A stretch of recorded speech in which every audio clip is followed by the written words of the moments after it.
you. Dr. Ricky Andrew.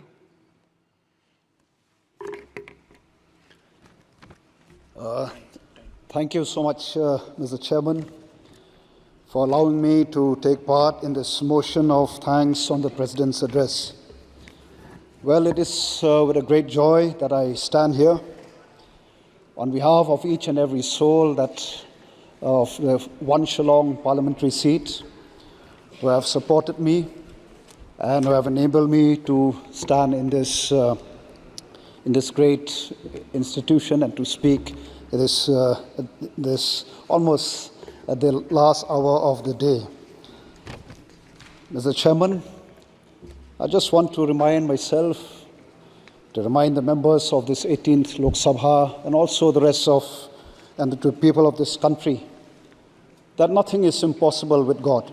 Why I say this is because of the fact that I belong to a party which we started just less than 3 years ago.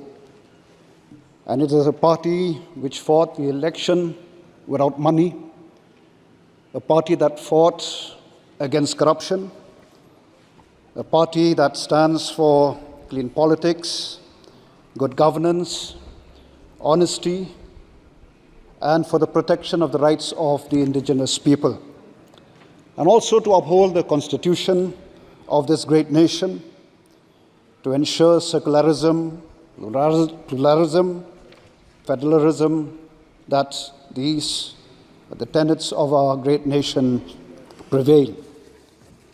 So, King Solomon the Great said these words, that a nation without a vision will perish. Well, I was very delighted to hear the words futuristic, the words vision in the address by the Honorable President. While I was patiently waiting for, what is the future, what is there in the vision of the President's address, as a first-time MP, I was listening patiently to hear where the government will take the nation, how the government will take it. But unfortunately, I did not get much except for the achievement that the government in the past has accomplished. Well, I wish that the government will be more explicit in its endeavor. Mr. Chairman, while mentioning the lasting peace in the Northeast, as is spelled out in the presidential address, I would like to remind the government of the day and also the government of the past, led by the Congress government, that our people, my people, living especially in the border with Assam, in the border with Bangladesh, I tell you, till today, they don't feel safe at all. They feel very threatened. And what is even sad is that the lands have been taken away from them. They've lost their livelihood. Why? Because of the failure of subsequent governments to settle this dispute, which has been there for many, many years. We talk about development of the nation. That is dependent on the development of the states. That is what even our Honorable Prime Minister said, these words.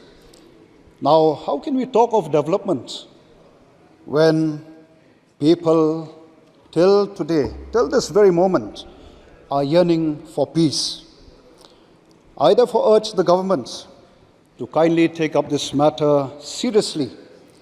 And I wish and I hope that the Prime Minister himself will take the lead in putting an end to this long pending issue in the interests of our great nation in general and in the interests of my people, especially those living in the border areas.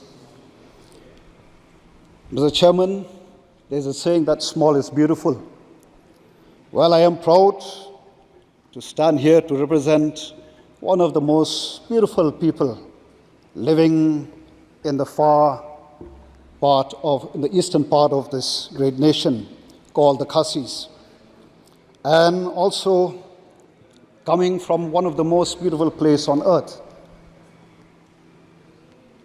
Mr. Chairman, I urge and I call upon the government and also the members of this august House to play a role in enriching and promoting the culture of my people, especially when we talk of culture, language is one of the important elements.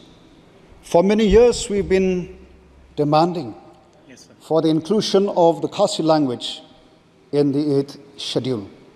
I hope, with the support of members, that one day, just like while I was sitting here, from day one, hearing our friends speaking their own language, how I wish that one day, very soon, that you will also get to hear the language that I speak, the KHASI language.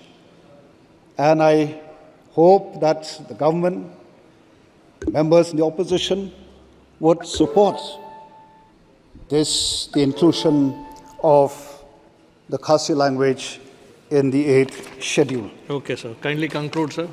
Well, the government talks about development. Let me remind this House that Shillong, or rather Meghalaya, is one of the famous tourist destinations. And while talking to friends outside in the corridor, when they ask me where do I come from, I say, I come from Shillong. Oh, Shillong is a very beautiful place. I hope members who have never visited Shillong, or Meghalaya for that matter, would one day make it a point to visit Meghalaya. But the sad part is that Meghalaya is now almost 52 years old. Unfortunately, till today, well, we have an airport, but an airport which is not where big planes cannot land. Even though the fact remains that Shillong, or rather Meghalaya, tourism has so much potential. Thank you, sir. Please continue. Let me finish, sir. This is my maiden speech. I'll just take a few more points. I just hope that the government, the concerned ministry, would help the state to ensure that this airport is an airport where large plane can land. And finally, sir, we've been talking a lot about the leakage, the exams. I would like to